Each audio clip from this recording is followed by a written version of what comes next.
అందరికీ నమస్కారం. Shivashakti X pastor మీ అందరికీ కూడా నా హృదయపూర్వక నమస్కారాలు తెలియజేస్తూ ఉన్నాను. ఈరోజు మరి ఒక అంశంతో మీ ముందుకి వస్తూ ఉన్నాను. నిజమైన దేవుడు ఎవరు? బైబిల్ గ్రంథము ఏమని సెలవిస్తూ ఉన్నది అంటే, నిజమైన దేవుడు యెహోవా అంట. మనము పూజించేటటువంటి దేవుళ్ళు, దేవతలు వారు దేవుళ్ళు కాదంట. మనము ఈ బైబిల్ గ్రంథము నుండి అలాగే శ్రీమద్ భగవద్గీత నుండి కొన్ని విషయాలను ఈ దినమందు మనము తెలుసుకుందాం. బైబిల్ గ్రంథములో నిర్గమకాండము 23వ అధ్యాయము 24వ వచనములో ఏమని వ్రాయబడి ఉన్నది అంటే, వారి దేవతలకు సాగిలపడకూడదు, వాటిని పూజించకూడదు, వారి క్రియలు వంటి క్రియలు చేయక వారిని తప్పక నిర్మూలము చేసి వారి విగ్రహములను బొత్తిగా పగులగొట్టవలెను. బైబిల్ దేవుడు అయినటువంటి యెహోవా ఏమని సెలవిస్తూ ఉన్నారు అంటే, వారి దేవతలను పూజించకూడదు, విగ్రహాలను పగలగొట్టాలి అంటండి. మరొక గ్రంథములో ఏమని వ్రాయబడి ఉన్నది అంటే, ద్వితీయోపదేశకాండము 4వ అధ్యాయము 25వ వచనాన్ని చదువుతున్నాను. అందులో ఏమని ఉన్నది అంటే, 2వ భాగము, ద్వితీయోపదేశకాండము 4వ అధ్యాయము 25వ వచనములో 2వ భాగము, ఏ స్వరూపము కలిగిన విగ్రహమునైనను చేసి నీ దేవుడైన యెహోవాకు కోపము పుట్టించి. ఏ స్వరూపము కలిగినటువంటి విగ్రహాన్ని చేసుకోకూడదంట, ఆయనకు కోపము పుట్టించకూడదంట. చూడండి, మనము ఏ స్వరూపాన్ని చేసుకున్నా, ఏ విగ్రహాన్ని చేసుకున్నా ఆయనకి ఏమొస్తుందంట? కోపము వస్తుందంట.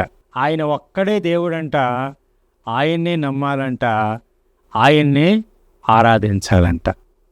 ఇంకా ఏమంటున్నారంటే, ఇదే అధ్యాయము, ద్వితీయోపదేశకాండము 4వ అధ్యాయము పేజీ నెంబరు 149. ఈ పేజీ నెంబరు ఎందుకు చెప్తున్నాను అంటే, మరి క్రొత్తగా చర్చికి వెళ్ళేటటువంటి వాళ్ళకి ఏ గ్రంథము ఎక్కడుందో తెలియదు కాబట్టి పేజీ నెంబర్ చెప్తే వారికి సులువుగా ఉంటుందని తెలియజేస్తూ ఉన్నాను. అలాగే మా హిందూ బంధువులకు కూడా ఒక విషయాన్ని తెలియజేస్తూ ఉన్నాను. ఏమని అంటే, మీరు ఒక బైబిల్ కొనండి, ఒక 200-250 పెడితే బైబిల్ వస్తుంది. అందులో ఈ యొక్క శివశక్తి ఆధ్యాత్మిక వేదికలో జరిగేటటువంటి ప్రతి ఒక్క కార్యక్రమాన్ని కూడా బైబిల్ మీద మాట్లాడుతూ ఉంటారు. అందులో ఉన్నటువంటి విషయాలు మీరు సులువుగా తెలుసుకోవడానికి మీకు చాలా సులభతరం అవుతుంది. ఎందుకనంటే, మేము చెప్పేటటువంటి విషయాలు ఆ బైబిల్ గ్రంథములో ఉన్నవో లేవో మీకు తెలియాలి అంటే, మీ ఇంట్లో భగవద్గీతతో పాటు బైబిల్ కూడా ఉండాలి. ఈ యొక్క ద్వితీయోపదేశకాండము 4వ అధ్యాయము 28వ వచనములో ఏమని ఉన్నది అంటే, రాతి దేవతలంట, అవి చూడవంట, అవి వినవంట, అవి తినవంట. ఏమంటున్నారు బైబిల్ దేవుడు?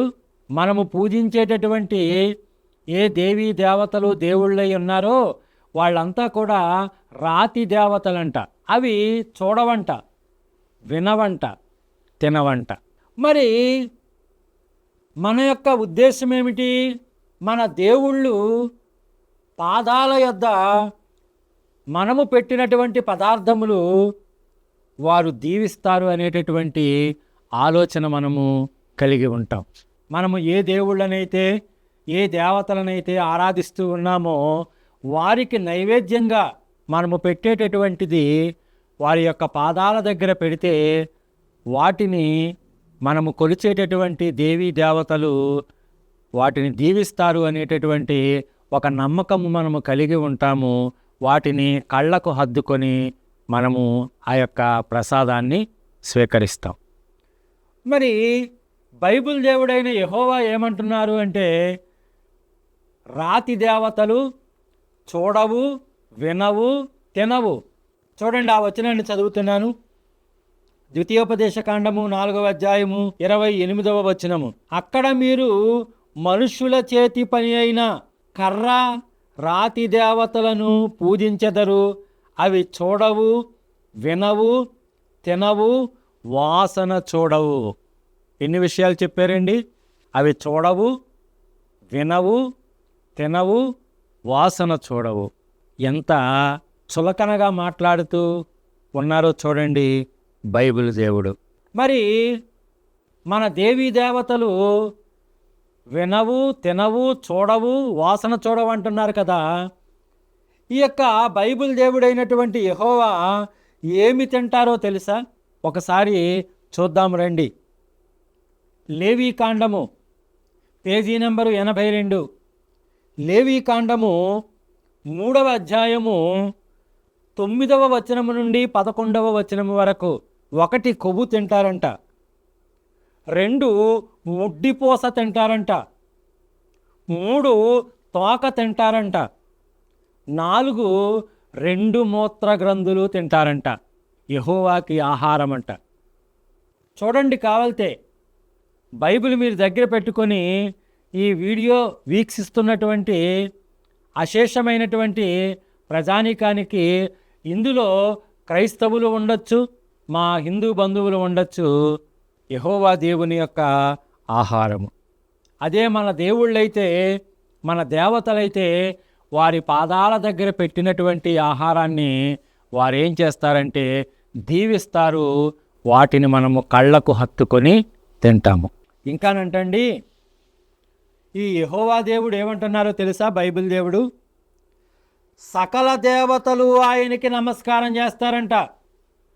మనము ఏ దేవుళ్ళనైతే మనము పూజిస్తున్నామో, ఏ దేవుళ్ళనైతే మనము ఆరాధిస్తున్నామో, ఆ సకల దేవీ దేవతలంతా కూడా ఆయనకంట నమస్కారం చేస్తారంట. ఈ మాటలు ఎక్కడ ఉన్నాయి అంటే కీర్తనల గ్రంథము 97వ కీర్తన 7వ వచనములో ఉన్నది. Page number 503. అక్కడ ఏమని వ్రాయబడి ఉన్నదో ఒకసారి నేను చదువుతున్నాను. వ్యర్థ విగ్రహములను బట్టి అతిశయపడుచు చెక్కిన ప్రతిమలను పూజించు వారందరూ సిగ్గుపడుదురు. సకల దేవతలు ఆయనకు నమస్కారము చేయును. చూసారండి ఏమంటున్నారు? సకల దేవతలు కూడా ఏం చేస్తారంట? ఆయనకి నమస్కారం చేస్తారంట. ఇది 2వ రాకడ గురించి చెప్తున్నటువంటి మాట అన్నమాట. యేసువారు మొదటిసారి వచ్చారు, రక్షకుడుగా వచ్చారు అని క్రైస్తవులు చెప్తూ ఉంటారు. 2వసారి యూదాగోత్రపు సింహములా వస్తున్నారంట. అంటే ఈ భూమి మీద ఎవరైతే ఆయనను రక్షకుడుగా అంగీకరించరో, ఆయనను విశ్వసించరో, ఆయన మార్గములో నడవరో వాళ్ళందరినీ కూడా నిత్య నరకానికి పంపించడానికి ఆ 2వ రాకడలో ఈ సకల దేవీ దేవతలంతా కూడా ఆయనకి నమస్కారము చేస్తారంటండి. ఒక ఆయన ఈ వచనాన్ని బట్టి ఒక పాట కూడా రాసేసాడండి. క్రైస్తవ లోకములో ఆ పాట చాలా పాపులర్ అయింది. ఏమిటంటే ఆ పాట, ఈ లోక దేవతలంతా ఆయన ముందరా, ఈ లోక దేవతలంతా ఆయన ముందరా, సాగిలపడి నమస్కరించి గడగడలాడును, సాగిలపడి నమస్కరించి గడగడలాడును, వంగని మోకాళ్ళన్నీ, వంగని మోకాళ్ళన్నీ యేసయ్య ఎదుట వంగిపోవును, యేసు రాజుగా వచ్చుచున్నాడు, భూలోకమంతా తెలుసుకుంటారు.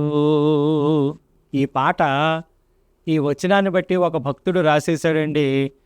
క్రైస్తవ ప్రపంచంలో ఈ పాట చాలా పెద్ద పాపులర్ అయ్యింది.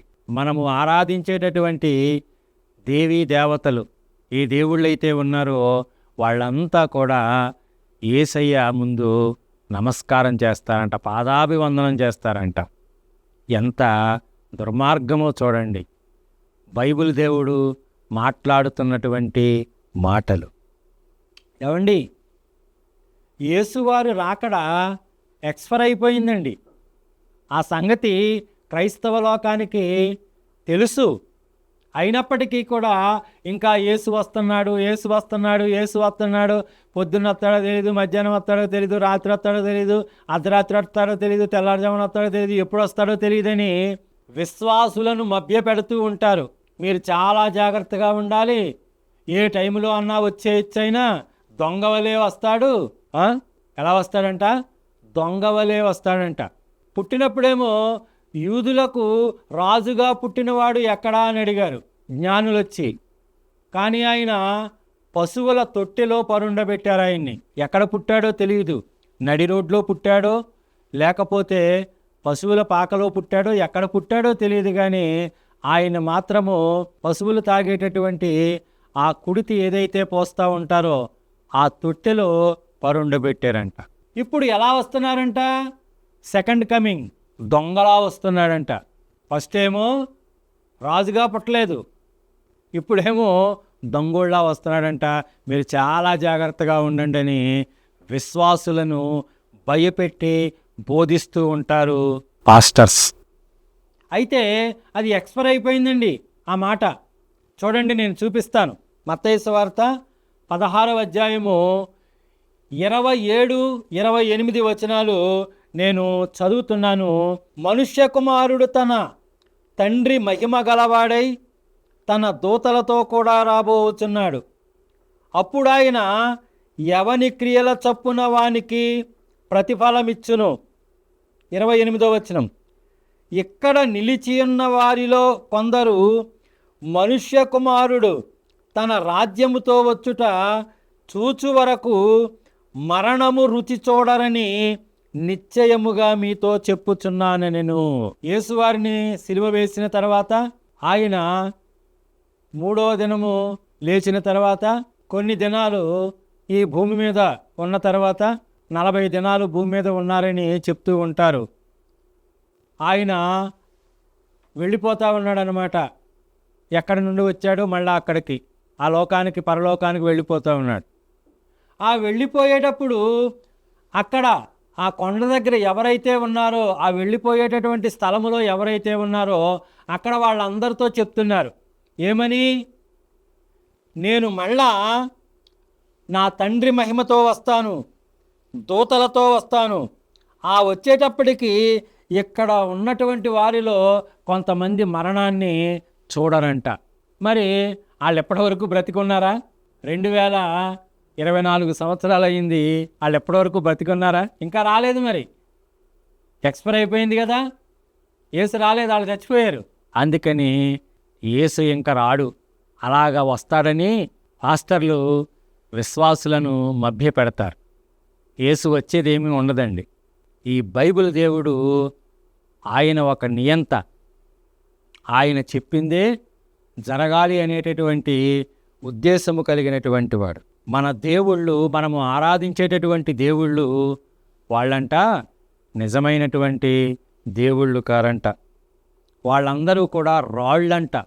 చూడండి, యెషయా గ్రంథము 37వ అధ్యాయము 19, 20 వచనాలలో ఒక మాటలు చదువుతాను.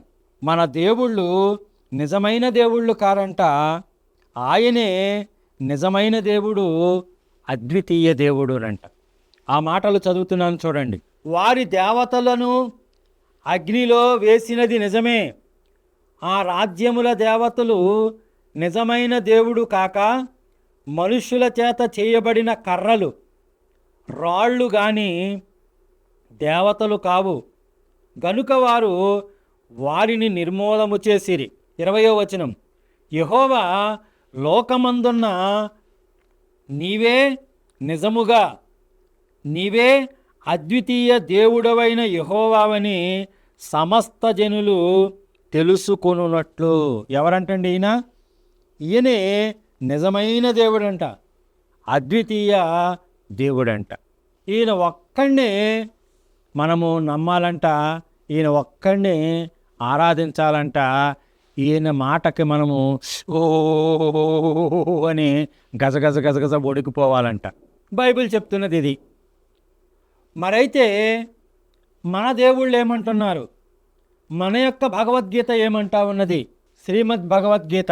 ఇందులో వ్రాయబడినటువంటి మాట ఏమిటి అంటే చూడండి, 4వ అధ్యాయము 11వ శ్లోకములో ఏమనున్నది అంటే, శ్రీకృష్ణ పరమాత్మ అర్జునునికి చెప్పేటప్పుడు ఏమంటున్నాడంటే, పార్థ, భక్తులు నన్ను సేవించిన రీతికి అనుగుణముగా నేను వారిని అనుగ్రహింతును. మనుష్యులందరూ వివిధ రీతులలో నా మార్గముననే అనుసరింతురు. ఏమనున్నదండి?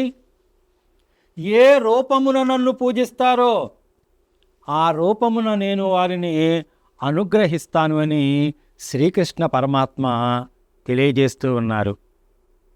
నువ్వు శివుణ్ణి ఆరాధిస్తావా? ఆరాధించు. వెంకన్నబాబుని ఆరాధిస్తావా? ఆరాధిస్తు. వినాయకుణ్ణి మొక్కుతావా? మొక్కు. దుర్గమ్మ తల్లికి పూజిస్తావా? పూజించు. నువ్వు ఏ రూపమున పూజించినప్పటికీ అదంతా కూడా నాకే చెందుతుంది. నేను వాళ్ళని ఏం చేస్తానంటున్నాడు? అనుగ్రహిస్తాను అంటున్నాడు. మరి బైబిల్లో యెహోవా ఏమంటున్నారు? బైబిల్ దేవుడైన యెహోవా యాకోబు పత్రిక 4వ అధ్యాయము 4వ వచనము, పేజీ నంబరు 212, నూతన నిబంధన. లోక స్నేహము దేవునితో వైరమంట. చూడండి, నేను చదువుతున్నాను. యాకోబు పత్రిక 4వ అధ్యాయము 4వ వచనం, వ్యభిచారిణులారా, ఈ లోక స్నేహము దేవునితో వైరమని మీరు ఎరుగరా? కాబట్టి ఎవడు ఈ లోకముతో స్నేహము చేయగోరునో వాడు దేవునికి శత్రువు అంట. వ్యభిచారులు అంటే యెహోవా దృష్టిలో విగ్రహారాధన చేసేటటువంటి వాళ్ళు వ్యభిచారులు. మీరు రాళ్లకు ముద్దులకు మొక్కుతున్నారు అంటాడు పాత నిబంధన గ్రంథములో, ఇర్మియా గ్రంథములో. అంటే మనము ఆరాధించేటటువంటి ఈ పరమశివుణ్ణి కావచ్చు, వెంకటేశ్వర స్వామిని కావచ్చు, ఎవరిని మనము పూజిస్తామో మనమంతా కూడా వ్యభిచారులతో సమానమంట ఆయన దృష్టిలో. లోకాన్ని ప్రేమించొద్దు. ఆయన ఏమన్నాడో తెలుసా? నేనైతే లోకాన్ని ప్రేమిస్తాను. యోహాను సువార్త 3వ అధ్యాయము 16వ వచనం, దేవుడు లోకమును ఎంతో ప్రేమించెను. ఆయన లోకాన్ని ప్రేమించాడంట. మనల్ని అంటున్నాడు లోకంతో స్నేహం చేయకూడదు అంటున్నాడు. ఒకవేళ ఆయన రహస్యంగా మన దేవీ దేవతలను ఆరాధిస్తున్నాడేమో అంటాడు.